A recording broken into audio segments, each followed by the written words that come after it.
Bonjour et bienvenue sur le site du podcast Histoire en série, créé et animé par Nicolas Charles et Johan Chanois. Au programme, une analyse des séries d'hier, d'aujourd'hui et de demain par les spécialistes des questions mobilisées par nos shows préférés.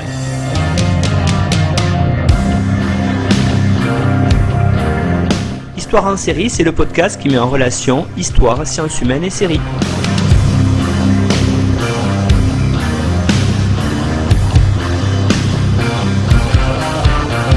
Bonjour à tous, bienvenue dans Histoire en série. Aujourd'hui, je reçois Florie Morin. Bonjour Florie. Bonjour. Alors Florie, je vous présente. Tout d'abord, vous êtes doctorante en littérature française à l'Université de Clermont-Auvergne et vous êtes membre du CELIS, le Centre de recherche sur la littérature et la sociopoétique.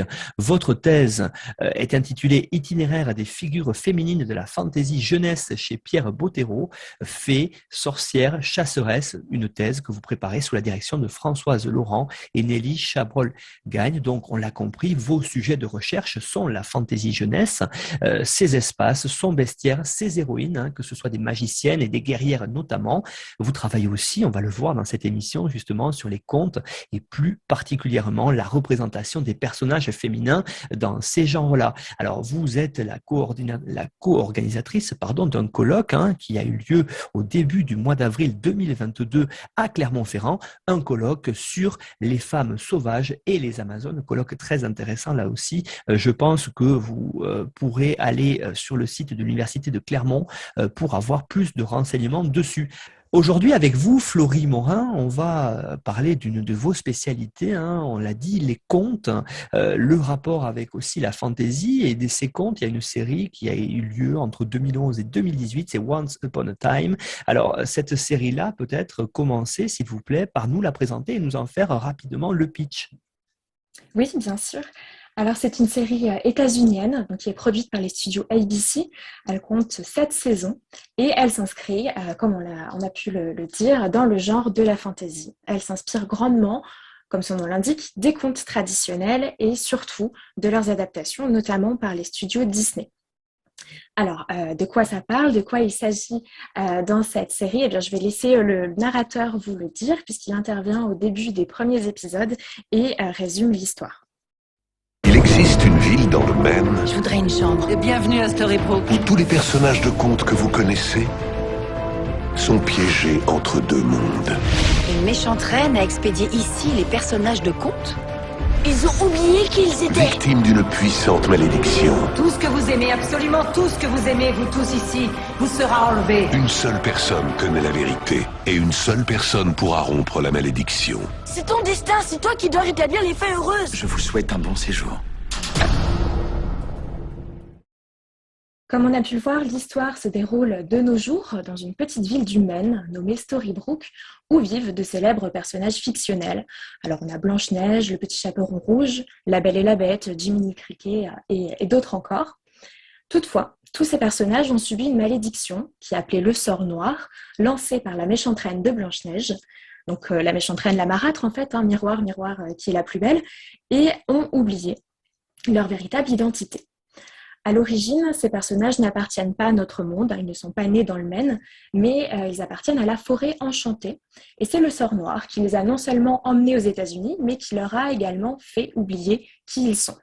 Leurs noms ont été transformés, donc même s'il demeure certains indices, par exemple, le petit chaperon rouge se nomme Ruby dans le Maine, ou Blanche-Neige s'appelle Marie-Margaret Blanchard, donc on trouve quand même des indices. Tous ces personnages vivent comme tout un chacun et exercent des métiers courants. On a une institutrice, une serveuse, un psychologue, donc tout ça sans savoir qui ils sont. À Storybrooke, un petit garçon nommé Henry comprend ce qu'il se passe en lisant un recueil de contes. Il repère en fait quelques-uns des personnages et il est persuadé que ce qu'il lit, c'est-à-dire la fiction, est la réalité. De plus, Henry a été adopté, il cherche ses origines et sa mère biologique, qu'il parvient à retrouver. D'après le livre de contes, elle est la seule à pouvoir briser le sort. Donc c'est ainsi que s'ouvre le premier épisode. On rencontre Emma, qui est incarnée par Jennifer Morrison, et qui est l'héroïne de la série et la mère biologique d'Henry. Le jour de ses 28 ans, elle fait le vœu de ne pas être toute seule. Son vœu se réalise, bien sûr, et elle rencontre Henry, qui est venu sonner à sa porte et qui lui déclare être son fils biologique. Elle décide alors de le ramener chez lui, à Storybrooke, et elle restera dans la ville. Toute l'intrigue de la première saison consiste à briser le sort noir pour que les habitants retrouvent leurs souvenirs et sachent qui ils sont vraiment. Alors pour cela, il faudra d'abord que Henry réussisse à convaincre Emma de l'aider, donc de lui faire accepter l'idée que les habitants sont tous des personnages de contes, ce qui ne sera pas une mince affaire. La série enchasse de nombreux arcs narratifs, mais se décompose schématiquement en 2 trames. Alors la première s'intéresse aux résidents de Storybrooke, aujourd'hui dans le Maine, et notamment à Henry et Emma. La seconde trame, elle, traite d'une intrigue passée sous forme de flashback et prend pour sujet un moment de la vie d'un personnage. Donc on a différentes temporalités qui s'entrecroisent, un peu à la manière de la série Lost, les disparus, qui est aussi produite par ABC. Et bien d'ailleurs, les créateurs de Once Upon a Time, donc Edward Kitsis et Adam Horowitz, font partie des scénaristes de Lost, qui donc a aussi recours à cette technique. Au fil des épisodes, on va alors découvrir la véritable identité des habitants. Il y a tout un jeu qui se met en place dans le sens où à chaque fois qu'un personnage apparaît, les spectateurs et les spectatrices vont chercher à savoir de qui il pourrait s'agir, vont faire appel à leur mémoire, à leurs souvenirs de contes, de films d'animation aussi, pour se dire voilà, un jeune homme est en train d'apparaître, à qui il pourrait correspondre, est-ce que ça pourrait être Aladdin, Jiminy Cricket et d'autres. Donc moi, les points qui m'ont intéressée, ce sont vraiment cette dimension merveilleuse diffuse et tout ce jeu de réécriture autour des contes.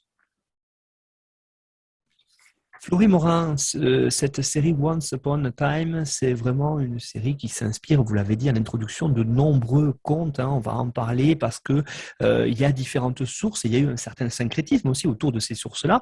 Alors peut-être commencer par évoquer ensemble le conte central, d'ailleurs qui est peut-être l'un des plus connus aussi, celui de Blanche-Neige. Oui, tout à fait.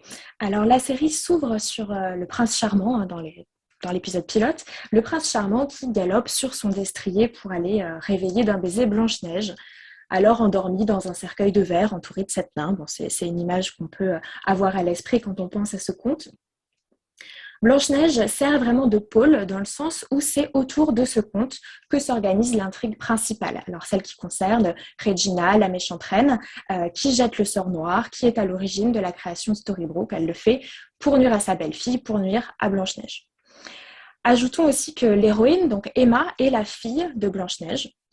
Et les 3 premiers épisodes se concentrent d'ailleurs dans les flashbacks sur l'histoire du couple Prince Charmant Blanche-Neige, l'histoire de leur royaume et aussi de la naissance de leur fille. En fait, même lorsque ce sont d'autres histoires qui sont racontées, comme celle de Cendrillon, Blanche-Neige et Charmant ne sont jamais loin. Il y a un certain nombre de personnages qui gravitent autour de leur cour, comme Geppetto ou le Petit Chaperon Rouge, et des liens sont ainsi tissés entre les contes. De plus, les personnages principaux forment une famille et c'est le couple royal, donc Blanche-Neige et Prince Charmant, qui est au cœur du groupe. Ils incarnent des parangons de figures maternelles et paternelles. Ils sont les parents d'Emma, bien sûr, mais aussi, quelque part, de tous les habitants. On va retrouver les grandes étapes de Blanche-Neige, la mort de la mère biologique, l'arrivée de la marâtre qui va épouser le père de la princesse, la maltraitance de la jeune fille, la fuite dans la forêt, le miroir, la pomme, enfin tout ça, ce sont des choses qu'on retrouve. La différence en fait par rapport aux contes, mais j'aurai l'occasion d'y revenir, elle se situe dans le développement de ce qui précède et de ce qui suit ces événements. C'est-à-dire que souvent les contes s'arrêtent au mariage célébré en grande pompe, le mariage final. Et Once Upon a Time va s'ingénier en fait à développer la suite de ces événements-là, se glisse dans les blancs de la fiction.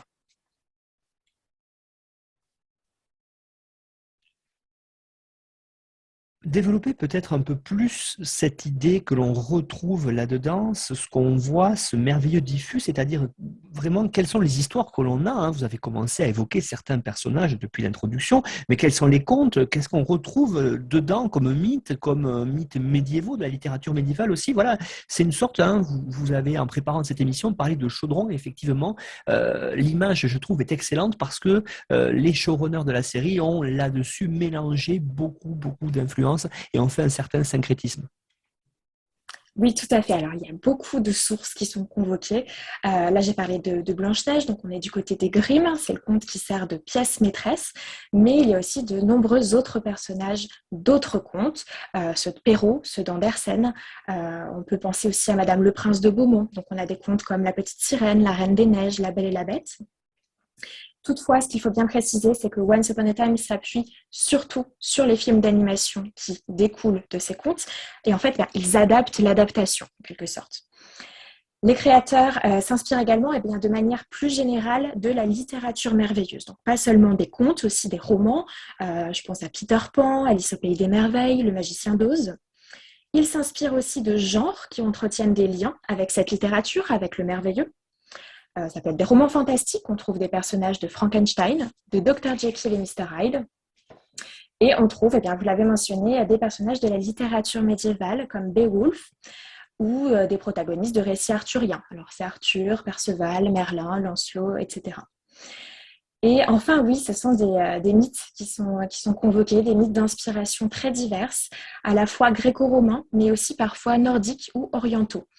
On va trouver Persée, Hercule, et puis dans le bestiaire, on a également des créatures mythologiques. Cerbère, on va avoir des trolls, un kraken. Bon, là, on est plutôt du côté de la mythologie scandinave. Mais voilà, vous voyez, on a vraiment cette inspiration très éclectique. En fait, on a une sorte de mosaïque de tout ce qui se rapporte, de près ou de loin, au merveilleux, à l'extraordinaire et un grand syncrétisme.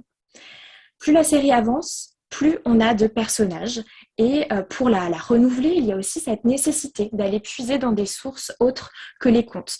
Même s'ils sont très nombreux, ils vont finalement s'épuiser assez vite, puisqu'il n'est possible d'utiliser que les personnages principaux, généralement, des contes, donc ceux qui sont connus des lecteurs et lectrices, et surtout ceux qui ont fait l'objet d'adaptations, puisqu'ils sont connus visuellement des spectateurs et des spectatrices. Donc, ils seront plus faciles à identifier. Donc, ce qui restreint un peu le nombre de personnages, sachant qu'il y a aussi toute une ville à peupler, ainsi que d'autres mondes secondaires. Donc, on comprend cette nécessité d'aller puiser, donc non seulement dans les contes, mais aussi de manière plus générale dans le merveilleux. Cette idée de renouveler véritablement Florie, de pouvoir faire une série qui dure, qui a duré plus de 7 années, vous l'avez dit à l'introduction, ça se traduit aussi spatialement, j'allais dire, c'est-à-dire qu'au fur et à mesure de l'intégration de nouveaux contes, de nouveaux mythes, de romans aussi, on se retrouve finalement avec une apparition de nombreux mondes secondaires, et ça c'est très intéressant parce que ça permet véritablement à la fois, je l'ai dit, le renouvellement de la série, puis une certaine aussi transfictionnalité. Oui, alors ce caractère assez pléthorique des mondes secondaires, il est assez typique de la fantasy. On va trouver ces voyages entre les mondes. Donc on a toute une cohorte de mondes qui se dessinent. Au début, on découvre la forêt enchantée et Storybrooke, mais bientôt, les héroïnes et les héros voyagent au-delà de ces deux espaces et d'autres lieux se dévoilent, surtout dans les flashbacks, qui vont montrer les lieux d'où viennent certains personnages, les lieux qu'ils ont visités. Ces espaces, j'en cite quelques-uns, mais on a toujours cette idée d'éclectisme. Alors, pêle-mêle, on va trouver Camelot, Agrabah, le pays des merveilles, le pays imaginaire, le pays d'Oz. Tous ces mondes, vous l'avez dit, permettent un renouvellement des intrigues et de la série. On a finalement un univers infini, ou presque, qui apparaît, une sorte de galaxie du merveilleux. On va tout de même trouver des créations originales à travers notamment les personnages d'Henri ou d'Emma. Mais il faut bien le dire, l'immense majorité des protagonistes sont des héritiers et des héritières de personnages célèbres, de personnages de la pop culture finalement. On a une véritable transfictionnalité, donc c'est un concept de Richard Saint-Gelais qui est développé dans Fiction Transfuge, je pense qu'il apparaîtra en bibliographie. Une véritable transfictionnalité dans le sens où, alors je cite, au moins 2 textes se rapportent conjointement à une même fiction, que ce soit par reprise de personnages, prolongement d'une intrigue préalable ou partage d'univers fictionnel. Alors ici, le texte, il a à prendre au sens large, il se rapporte aux œuvres littéraires, mais aussi cinématographiques, télévisuelles. Voilà ce qu'il en est en fait pour les sources de la série. Je pense que vous pouvez un peu mieux appréhender ce foisonnement. Alors, on va s'intéresser maintenant peut-être à ceux qu'on qualifiait, celles en tout cas que l'on peut qualifier de personnages principaux. On va voir quelles sont les représentations et aussi les évolutions des figures féminines dans la série. Alors, on va peut-être commencer là-dessus. Première question autour des actrices et de leurs personnages. Dites-nous quelle est finalement leur représentativité face aux contes que l'on connaît, hein, et puis la présence à l'écran, justement, cette transposition du conte à l'écran, comment cela se passe? Alors, d'un point de vue quantitatif, tout d'abord, on peut remarquer que les héroïnes semblent nombreuses. Donc, j'ai mentionné Emma, qui est vraiment la protagoniste, l'héroïne, qui est une femme, tout comme l'antagoniste de la première saison, donc Regina, la méchante reine. J'utilise les deux noms, mais ça renvoie vraiment à la même personne. Et Blanche-Neige, qui tient un rôle central. Donc, les noms de ces trois actrices qui incarnent ces rôles apparaissent en premier dans les génériques d'ouverture de la série, de la saison 1 à la saison 6, ce qui témoigne bien de leur importance, ce qui traduit leur forte présence à l'écran. Toutefois, ce constat reste à nuancer, puisque dans la première saison, je ne me suis pas amusée à faire le décompte pour toutes les saisons. J'aurais pu, je l'ai fait pour la première en tout cas. Donc dans la première saison, on peut compter 2 fois plus de noms d'acteurs que de noms d'actrices dans ce même générique d'ouverture. Et donc, 2 fois plus de rôles de personnages, on pourrait dire importants, en tout cas récurrents, du côté masculin. Vous l'avez dit, hein, ces femmes sont pour la plupart aussi des femmes fortes, des femmes importantes, des femmes combattantes, mais aussi des femmes qui règnent. Ça, c'est très intéressant parce qu'on a véritablement ici des figures féminines que l'on retrouve dans les types classiques, j'allais dire, de fantasy.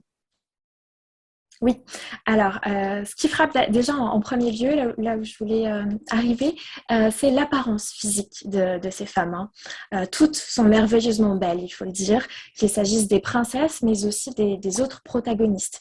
Elles sont belles selon certaines normes, bien sûr, hein, c'est très subjectif, des normes qu'on commence à bien connaître aujourd'hui. La minceur est une règle absolue. Les visages sont fins, les cheveux sont presque tous très longs. On a aussi une grande majorité, en tout cas dans la première saison, de princesses blanches. En fait, il n'y a que Granny, la mère grande du petit chaperon rouge, qui ne rentre pas dans ce moule, qui se soustrait à cette représentation. Alors oui, dans les contes, c'est vrai, j'en conviens, les héroïnes sont décrites comme les plus belles. Mais force est de constater que dans un genre qui relève de l'imaginaire, où les possibles sont ouverts, eh bien, les créateurs n'ont pas emprunté une nouvelle voie. Ça, c'est le premier point. En revanche, ce qu'ils subvertissent, ce sont les rôles qui sont attribués à ces personnages féminins. Dans les contes, on a un peu cette image de la demoiselle en détresse. Les princesses, bien souvent, sont passives. Elles attendent le héros qui vient les délivrer, elles le suivent jusqu'au château pour, comme le veut la formule traditionnelle de clôture des contes, pour vivre heureux et avoir beaucoup d'enfants. Pierre Péju écrit dans La petite fille dans la forêt des contes que les places traditionnelles du féminin sont faites d'immobilité et de fixité. Et il ajoute que lorsque les héroïnes se mettent en mouvement, c'est en général pour échapper et non pour conquérir. Alors, sur ce point, la série propose véritablement autre chose. Les femmes, bien souvent, ont des rôles actifs. Elles se meuvent dans l'espace. Emma, elle illustre très bien ce phénomène puisque dès le premier épisode, elle passe de Boston à Storybrooke. Elle va aussi arpenter d'autres mondes et elle est une des seules personnes à pouvoir franchir les limites de la ville. Elle est souvent en mouvement. Les fonctions qu'elle exerce témoignent aussi de ce dynamisme. Quelque temps, elle est voleuse. Ensuite, elle devient garante de caution. On la voit d'ailleurs traquer un accusé pour l'amener devant la justice. Puis, elle devient adjointe du shérif et shérif. Elle est alors régulièrement montrée en train de sillonner les rues de Storybrooke. Les magiciennes de la série, elles sont nombreuses, ouvrent aussi des portes, franchissent des seuils, voyagent entre les mondes, entre les royaumes. En fait, on a toute une kyrielle de personnages actifs. Presque toutes sont des guerrières. Certaines se battent avec de la magie, d'autres utilisent leurs armes ou leurs poings. Et elles affrontent des ennemis divers, des humains, des créatures, des divinités. Elles apparaissent en quelque sorte comme des figures hybrides, mi-princesses, mi-chevaleresses, qui sont à même, dans la plupart des cas, de se sauver elles-mêmes et puis de sauver les gens autour d'elles. Certaines apprennent également aux hommes le maniement des armes. Je pense à Anna, qui vient de La Reine des Neiges, ou à Mérida de Rebelle. Alors la première, Anna, elle apprend le maniement de l'épée au prince charmant, tandis que la seconde, Mérida, apprend à un autre protagoniste le maniement de l'arc. On note aussi une volonté de la part des créateurs de décliner certaines histoires ou certains mythes au féminin. Blanche-Neige réveille par exemple Charmant d'un baiser environ autant de fois que lui. Alors tour à tour, ils subissent le charme du sommeil dans la série, ils se réveillent comme ça mutuellement. Blanche-Neige est également la personne qui tue Méduse, elle devient donc une sorte de nouvelle Persée. Elle aide également Hercule à tuer Cerbère, Hercule étant incapable d'accomplir le dernier de ses travaux sans elle. Emma, sa fille, alors en digne héritière, devient quant à elle une nouvelle Orphée en cherchant son bien-aimé aux enfers. Et une protagoniste, alors ça c'est un exemple que je trouve assez parlant, une protagoniste qui s'appelle Jacqueline, dite Jack, elle incarne quant à elle un héros masculin. Elle prend sa place, le héros de Jack et le haricot magique. Donc il y a une vague de féminisation des récits et une sorte de substituabilité des personnages qui se met en place, où les personnages féminins viennent incarner ou rejouer des rôles masculins à l'origine. Ajoutons aussi à cela que les femmes exercent le pouvoir. Elles gouvernent, elles détiennent l'autorité. Ce sont les mères qui se succèdent à la tête de Storybrooke. Les mères MAI-RES sont toutes des femmes. Blanche-Neige gouverne son royaume, comme Aurore, la Belle au bois dormant, comme Elsa de La Reine des Neiges, comme Jasmine à Agrabah ou Mérida dans Rebelle. Dans la série, on voit d'ailleurs comment cette dernière reconquiert son trône. Bon, c'est quelque chose qu'on voit déjà dans le film d'animation, mais la série insiste bien sur cette détention féminine du pouvoir et sur cet héritage. Florie Morin, vous évoquiez à l'instant ces femmes qui combattent, ces femmes qui gouvernent, et vous avez dit en introduction de ce court chapitre de notre présente discussion que ce n'était pas le rôle que l'on retrouvait traditionnellement. Alors ce rôle traditionnel justement des femmes dans les contes, on peut le voir aussi à travers effectivement à la fois le destin maternel de certaines femmes et puis aussi la vie de couple qui est quand même très présente. Oui, tout à fait.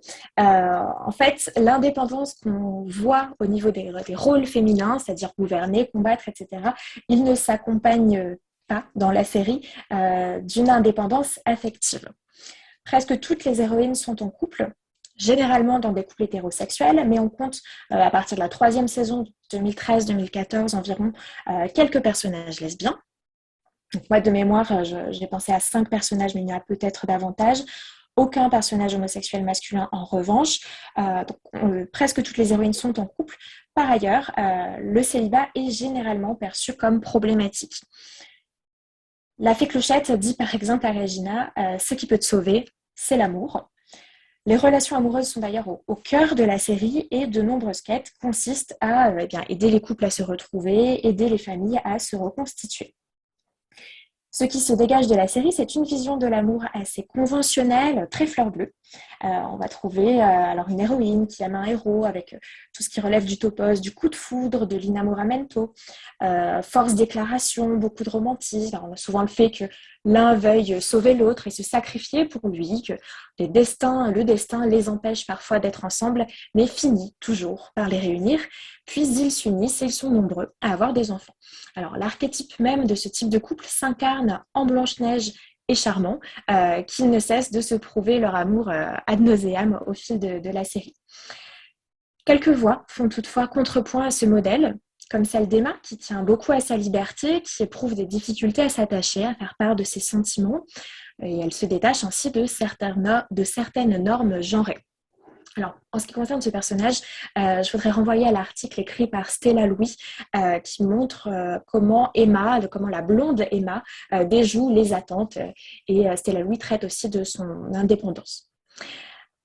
Regina et sa sœur Zelena, bon, ça fait beaucoup de personnages, mais Zelena qui est la méchante sorcière de l'Ouest du Magicien d'Oz, donc Regina et sa sœur, les deux sorcières, tentent quant à elles de se soustraire à la relation amoureuse et affirment leur indépendance, leur préoccupation première étant le pouvoir. Alors comment augmenter leur pouvoir, comment le conserver, etc. Mais notons, dans un premier temps, qu'elles finissent toutes deux par succomber à l'amour, Toutes les deux sont aussi très préoccupées par la question de la maternité. Et enfin, eh bien, ajoutons que ce sont des méchantes et en plus des sorcières, ce qui semble leur donner le droit d'être temporairement célibataires et marginales. On va maintenant aborder dans une autre partie de notre entretien peut-être une caractéristique assez classique des contes. Je ne suis pas du tout spécialiste, c'est vous qui allez me dire, mais c'est vrai que dans cette série-là, on peut peut-être dans certains moments voir un certain manichéisme. Alors justement, ce manichéisme que l'on retrouve dans les contes, les bons, les méchants, comment est-ce qu'il est montré à l'écran ? Oui, c'est vrai que c'est quelque chose qu'on trouve très très bien dans les contes. Alors, dans Once Upon a Time, on a deux camps qui ne cessent de s'affronter dans tous les royaumes possibles. On a les bons d'un côté, les méchants de l'autre, et on a ainsi des mondes éminemment binaires, en particulier dans les premières saisons. Avant de lancer le sort noir, bon, la couleur en dit long déjà sur sa nature, Regina convoque, on nous dit en français, les êtres aux âmes les plus noires pour l'aider. Il y a donc deux groupes distincts qui s'opposent. La 4e saison voit la réunion de célèbres méchantes qui se soutiennent, qui sont solidaires, qui font bloc contre les protagonistes, Cruella, Ursula et Maléfique, et qui s'associent donc pour essayer d'obtenir une fin heureuse. Cette binarité, dans Once Upon a Time, se traduit dans les noms. On a une sauveuse d'un côté, un ténébreux de l'autre. Elle se traduit aussi dans les actes, bien sûr, et dans les discours. Alors, on ne compte plus les phrases de type « le bien l'emporte toujours »,« le bien doit l'emporter sur le mal »,« le mal est toujours vaincu ». Et cette binarité se traduit aussi dans les couleurs. Larissa Azubal en a parlé dans un de ses articles où elle s'intéresse au premier épisode de la saison 1 et où elle analyse les régimes d'images, régime diurne, régime nocturne, régime héroïque, mystique, et elle traite en particulier des couleurs. Donc je renvoie à son article pour cela. Ces personnages-là que l'on retrouve autour de ce manichéisme, justement, est-ce que vous pourriez nous en dire plus par rapport à ce qu'on qualifierait quelquefois de méchants ou de vilains, par rapport au développement narratif et psychologique que l'on retrouve dans la série ? Oui, alors le manichéisme, il tend à être nuancé. Donc, j'ai bien dit qu'il y avait deux groupes, les bons d'un côté, les méchants de l'autre, mais ce n'est pas aussi tranché. En tout cas, ça tend à être gommé. La série présente la rédemption de certains méchants et atteste ainsi que le mal ou le bien n'est pas intrinsèque aux personnages, qu'ils ont le choix. De même, certains gentils perdent de leur pureté, descendent un peu de leur piédestal. Blanche-Neige assassine par exemple un personnage, tout comme Emma qui, par ailleurs, passe du statut de sauveuse à celui de ténébreuse dans quelques épisodes. Ce sont notamment les développements narratifs de la série qui contribuent à estomper partiellement le manichéisme. En inventant un passé aux antagonistes, les créateurs approfondissent leur psychologie. Ils expliquent leur devenir de méchants, ils en donnent les raisons, les sources, et c'est très différent en fait des contes. Le conte est une forme brève. Dans les contes, les personnages ont peu, voire pas de psychologie, ils sont bons ou mauvais par essence. On sait que la sorcière, c'est un personnage mauvais, une antagoniste, alors que dans la série, on va vraiment jouer avec ces figures stéréotypées. Dans les contes, souvent, on rencontre les antagonistes à un instant T, souvent quand ils cherchent à nuire au héros ou à l'héroïne, et puis ils sont rapidement mis en déroute. Et j'en ai déjà un petit peu parlé, mais du côté des protagonistes, en fait, l'histoire s'arrête généralement à leur mariage. La série va donc se glisser dans ces blancs-là qui sont laissés. Elle va expliquer le passé des antagonistes, donner toutes les raisons qui les ont fait devenir des méchants. Et à l'inverse, elle va développer notamment le futur des protagonistes. Donc elle dote les antagonistes d'un passé, elle dote les protagonistes d'un futur, globalement. On peut aussi constater une tendance ces dernières années à s'intéresser aux antagonistes qui regorgent de potentiel et Disney l'a bien compris. Il y a des films qui attestent de cela, je pense à Maléfique, à Cruella aussi un peu plus récemment, et c'est un phénomène qui se traduit aussi dans les jeux de société comme Villainous où les joueurs et joueuses incarnent des méchants de Disney. Après, je pense que c'est aussi quelque chose qui doit se traduire dans d'autres films, dans d'autres séries et peut-être aussi dans les jeux vidéo. Alors, je ne suis pas spécialiste de ce domaine-là, mais cette appétence, en tout cas pour les antagonistes, doit se manifester également, je pense, dans d'autres médias.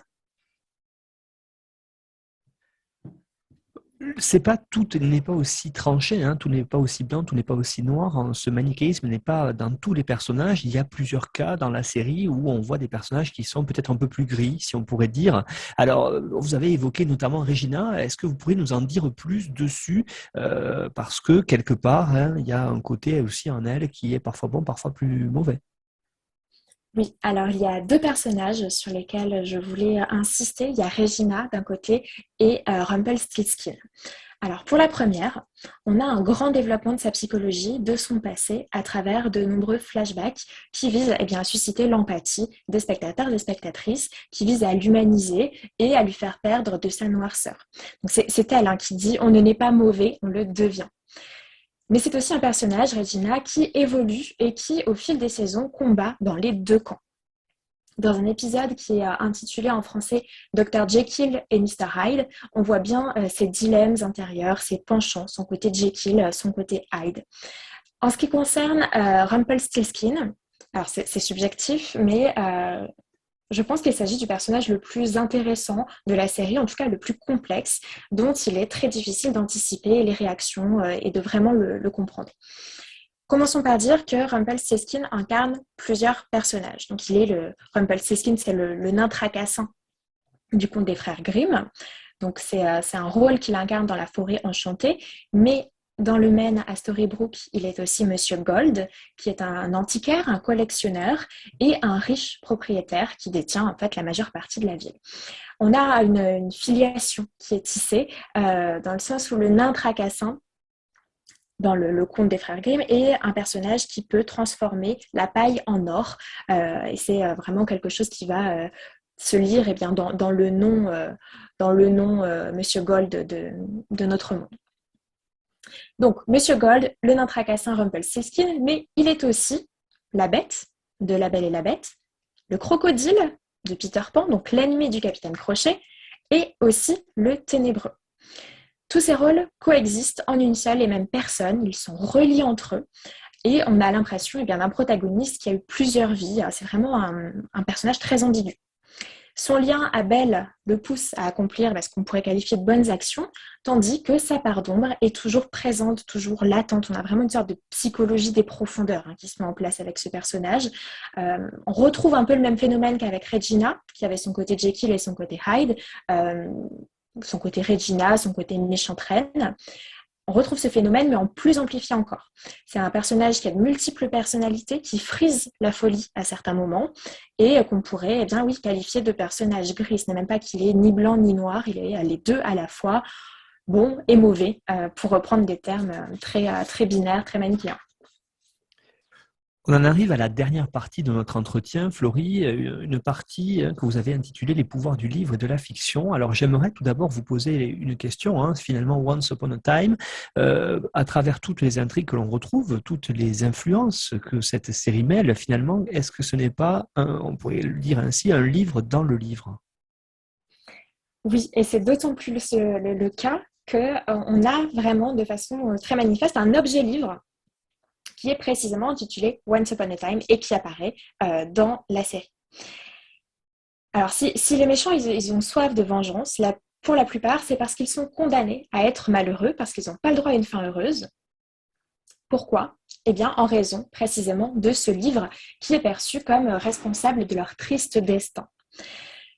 Donc, ce recueil de contes, Once Upon a Time, est un gros volume en cuir élimé. Il apparaît dès les premières minutes de l'épisode pilote. Henry est en train de le lire, il découvre les histoires des personnages, des résidents de Storybrooke, et dès le début de la série, il dit ainsi qu'il ne s'agit pas de n'importe quel livre. Et effectivement, le livre possède un pouvoir magique, puisque ce qui est écrit à l'intérieur des pages est gravé dans le marbre et doit se réaliser. Once Upon a Time rappelle ainsi grandement l'Histoire sans fin. L'Histoire sans fin, un roman de Michael Ende qui paraît en 1979, que vous connaissez peut-être, qui a été adapté aussi au cinéma, qui a fait aussi l'objet d'adaptation en jeu vidéo. et qui raconte les aventures d'un petit garçon, Bastien Balthazar Bucks, qui lit précisément un livre intitulé « L'histoire sans fin ». Il finit par pénétrer dans le monde fictionnel. Alors on retrouve cette même logique dans Once Upon a Time avec Henri, qui est une sorte de descendant de Bastien, puisque lui aussi est un jeune lecteur plongé dans la fiction. Donc on a déjà ce même jeu de un livre qui porte le même nom que l'œuvre cadre dans lequel on le trouve. Et puis, on a le phénomène suivant qui est bien que Henri plonge dans la fiction au sens propre. En ouvrant Once Upon a Time, il trouve une page sur laquelle est illustrée une porte. Et cette porte est vraiment concrète, il peut l'ouvrir, passer derrière, et c'est ce qu'il va faire. C'est un passage qui permet de gagner un monde secondaire, un peu comme Bastien. Alors justement, parlez-nous de cet auteur, de cet ouvrage, et c'est très intéressant parce que finalement, on va pouvoir voir plusieurs figures magiques. Vous avez parlé de personnages de seuil aussi, c'est très intéressant.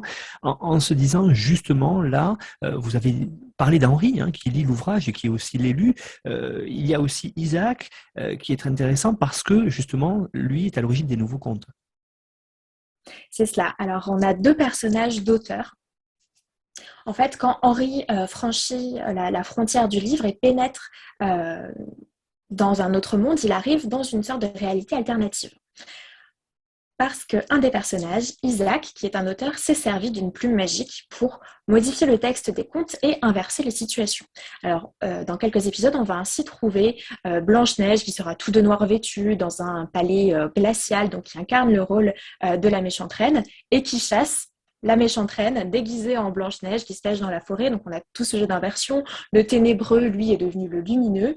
Et tout ceci à cause d'Isaac, qui est un auteur. Alors, plus qu'un personnage, l'auteur est une fonction. Certains élus sont choisis pour l'assumer. En devenant auteurs, ils héritent alors d'un immense pouvoir et leurs écrits, rédigés avec certains accessoires magiques, une plume et de l'encre particulière, ont force de loi. À l'origine, les auteurs sont chargés de consigner les histoires pour leur assurer une pérennité et leur garantir une transmission. Mais un auteur, du coup Isaac, abuse de ses pouvoirs pour modifier le cours des événements à sa guise. Il revient alors à Henri, nouvel auteur et le dernier, de rétablir la vérité, de réécrire la réalité, les vraies histoires. Once Upon a Time souligne ainsi la puissance de l'imaginaire, le pouvoir de la fiction qui est capable de modifier la réalité, d'ouvrir les portes, au sens propre comme au figuré, des mondes magiques. En conclusion, Florie Morin, qu'est-ce qu'on peut dire finalement sur cette série Once Upon a Time ? Alors, comment conclure ? En disant peut-être que c'est quelque chose qu'on retrouve aussi en littérature de jeunesse, ce pouvoir de la fiction, cette porosité entre les mondes. Alors moi, je pense notamment aux œuvres de Pierre Bottero, mais on pourrait aussi parler de Cornelia Funke. C'est un thème qui apparaît particulièrement, je crois, en fantasy jeunesse, un genre qui invite à cultiver l'enchantement, l'émerveillement, et qui transmet peut-être le message suivant: l'imaginaire ouvre tous les possibles et permet tous les voyages. Merci beaucoup pour cette présentation de la série Once Upon a Time. Vous avez fourni, comme tous les intervenants et intervenantes de l'émission, une bibliographie indicative que l'on retrouve sur la page de l'émission sur notre site internet histoireensérie.com. Et puis, on peut retrouver le résumé que vous avez fourni sur la même page et sur notre partenaire nonfiction.fr où vous pouvez retrouver tous les liens pour aller écouter notre émission sur toutes les plateformes de podcast, Spotify et YouTube.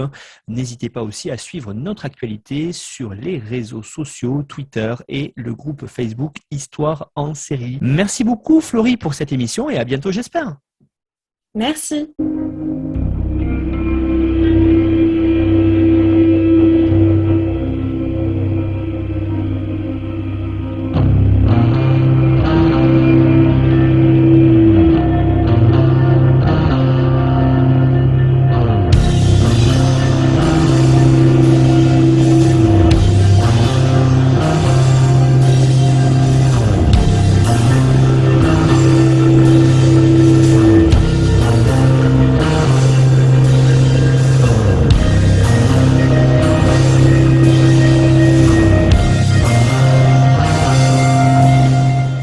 Retrouvez-nous sur Twitter @Histoire en série pour connaître le programme à venir ainsi que des conseils bibliographiques.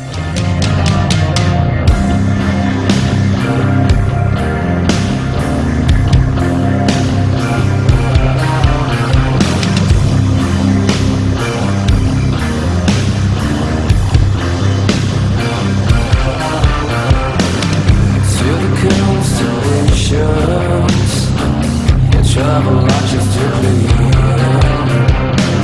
Such a beautiful planet, populated by a strangely animals. And their song is to can you want to more for what in a way. No.